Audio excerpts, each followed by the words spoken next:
letter 2 was a one sign letter no hwe so a TC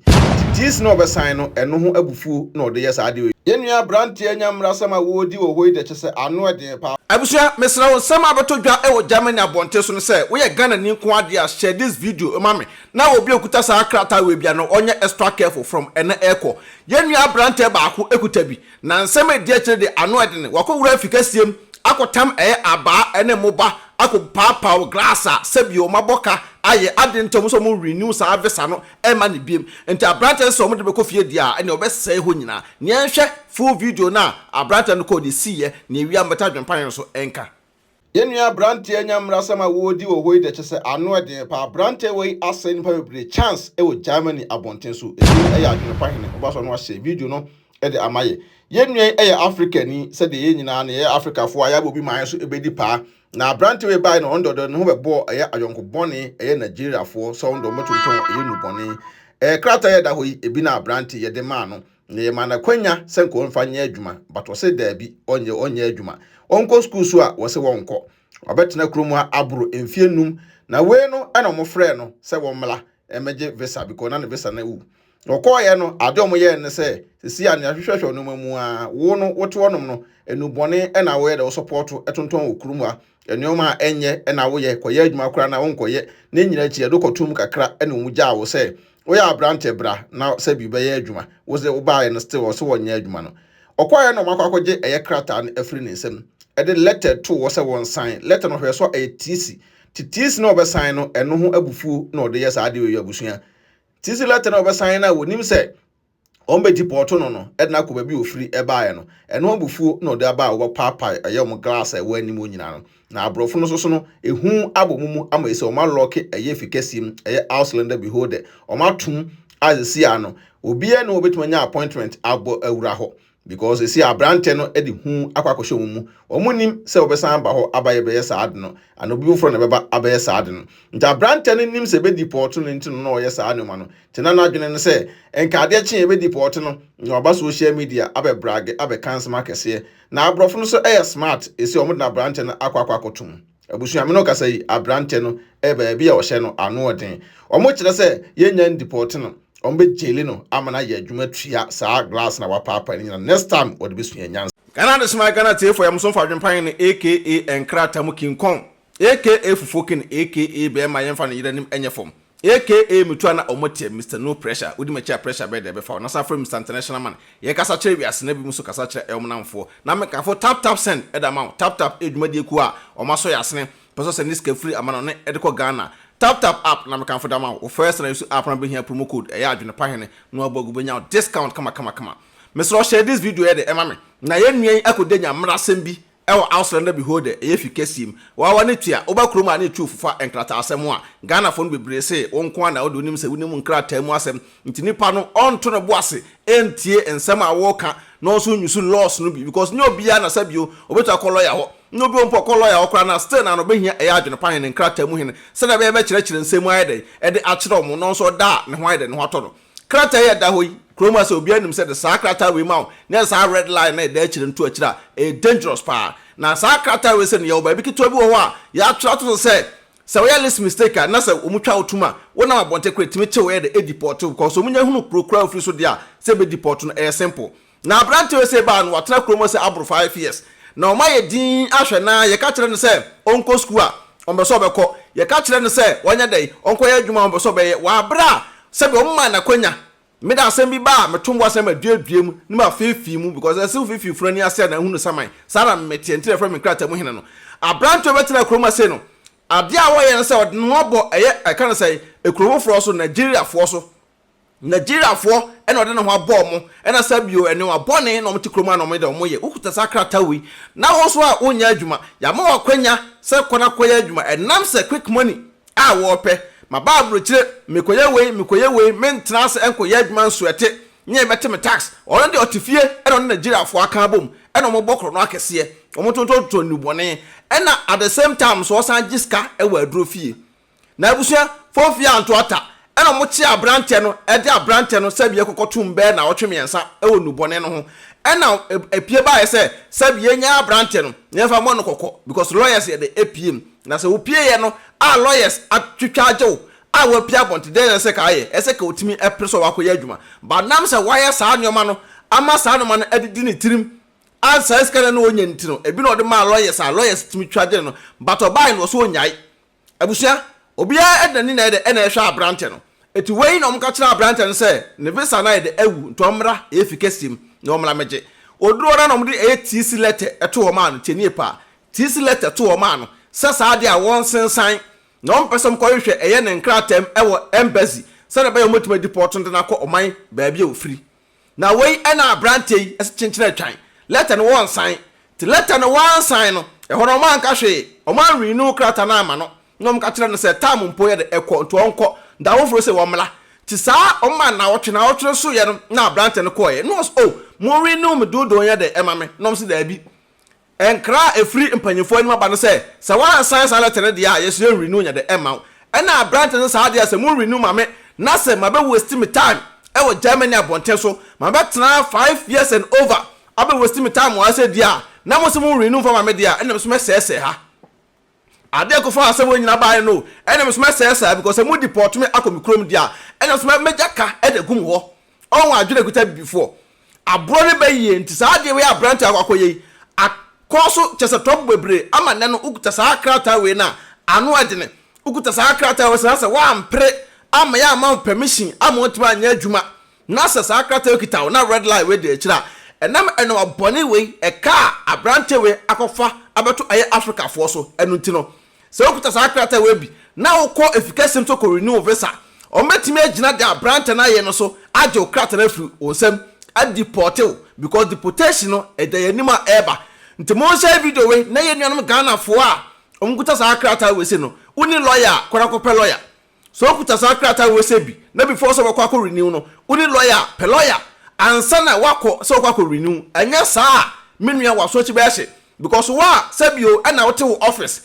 na wood obi aba so obepe mo e okro nso kro na obepe mo oso no mo hwe no e sha mo hwe nipa nso no so da konkon ya adwuma otene to so na wo san gbokro no e okro num na moji krata ne free se na nipa no etimi kuta ade de bobo glasses say ya abrofo so de fear and panic omusuro ade pa enam sa ade we se so ama ise no sa office no matum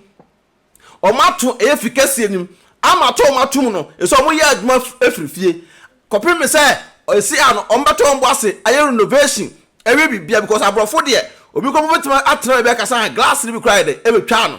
o mbekeka nsem bebre ama say branch we say no enam say be deport no ye nyan deport no ye na kwa kotum o mo se o mbema na ye adwuma e ka o mbebo bia no mo fa no ko Africa kekeo but o mbedi na ni okrom apa o mbema na ye adwuma mu odene na o mo wi asa aka ne nyina no mo da ko gina court na court ahye no se chenchera by force o be kwa kodem na ndamu no e ho na mo de ne be ye adwuma se 1000 years krompo a obetua aka because why na dwene se de ko Africa amna ko gye mframa akohome de a omo metre kromo a mo sa aka no e ma wonfa ho ni ntabusua obi aso nim se ko na ko dem a awe sa be ye adwuma no enye ho akatua na abenya ta brante we de wakofa asem atono so ama yesi ano so kuta krata we bi e o Germany abonte so de a wasochi ayehye unua Ghana ni unua Nigeria ni unua Congo ni e na akoka asem we e da beka wo timinua saa de we se ekoso no abrante ne pato se wa bre na abre so abre mentina se because we no always still time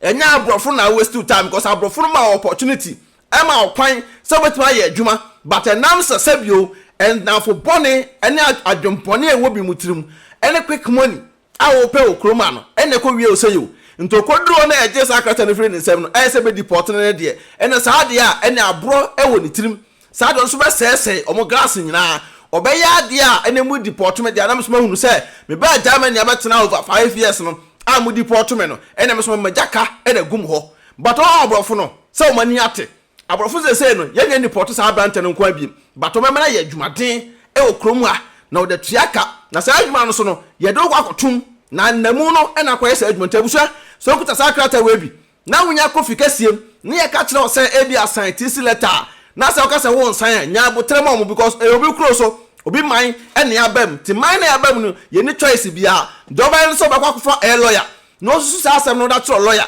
enkodi dia brante we ye chi enko power glasses because so power na deportation letter no betwam ye ko jailiu na jail no no ehwo no na akwakọ ye adwumaden ene tua saa aka no nti nsɛm abeto dwa eno no ntimi sɛ wa guti sakrata we sɛ bia no starting up lawyer because the branch na ye no isa ma abrofo no bu afu abrofo no ni abre pa wo saa wo mkuta sakrata we sɛ so no me adwopan ne nyansɛm bia na betena ase ne ka nsɛm ba bɛka na ye nsɛm a wotimi sɛ yes etofo na ye na pai ye dwene nuanom Ghana fo ye pe Ghana fo asɛm ye mpɛ sɛ wote hɔ na obi di ne san e ba be san kɛkɛ na woni ba so gyina Kotoka International Airport na Ghana ena aye hyehyehye no obi ti Ghana epɛ so oba ye mpene so obi so ti a ye ndi port no fa no kosa akwa eti entimi international information ya ba ye fa mle Ghana fo nti share video no e maye na de won bia no mbesa tef BeckyTv na AdwenepaheneTV medam ase medumosia peace out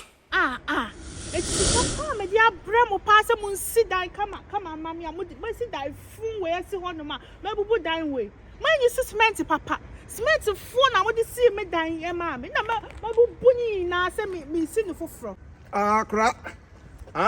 oh me say sa baby me kire mo no ai Mr. Cement na me kan na se mudi yo because man on toss ajata cement na and cement bia no Ghana e papa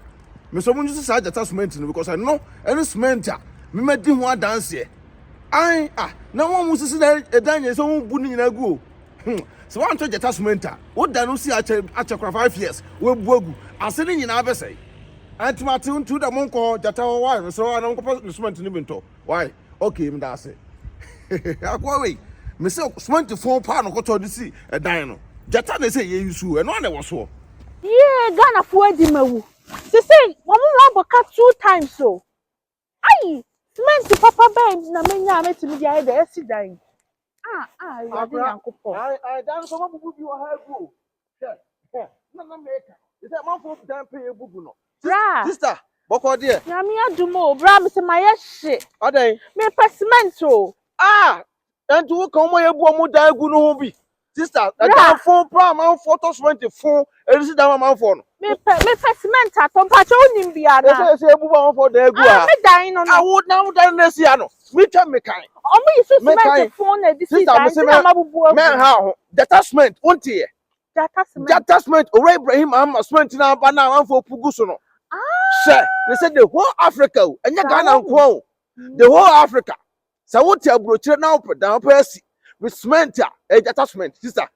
detachment na make for that man to be sraw kwana ko bi to enya mi tumrika enya tumrika na ko okbo edi AdwenepaHene ubo AdwenepaHeneTV and BeckyTv ubonya discount I will detachment sister tumrika se sia sister enya me that pass what come for detachment where the nurse because adepa na ton ho adepa na ton so detachment dey number 1 timpa acho tumrika na ko tobi na kwa ma remfidi na AdwenepaHene what you say sai pepe nto ore Ibrahim Ahmad cement the sister it's the best Odo, mi kokro ma ba o. Na mpato ko edo he ma. Mi wo fa bie mo se me nsa ni niska wo Ghana. Ma me na so wo fa nsa ni niska ni kwa so kokro. Na ma ye ne dey. Tina fi na send there. E kwa bet na me. Me announce tap nka. Dia. Tap send. Na no so ye dia. Apo aba obi ada no dugu no phone so. Na wo dey register this niska kofi. Ayente na hwe. Sir. Na wo kwa bo ko trace ka extra. Ma me srew. Me kan for tap send amount. So you so iPhone and also betam no app store no download the go phone so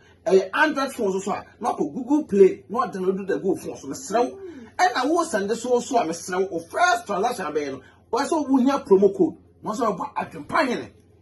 AdwenepaHene e the go yes ntimpacho wo bogu ma wo Europe kwa da wo benya €5 free before the some party for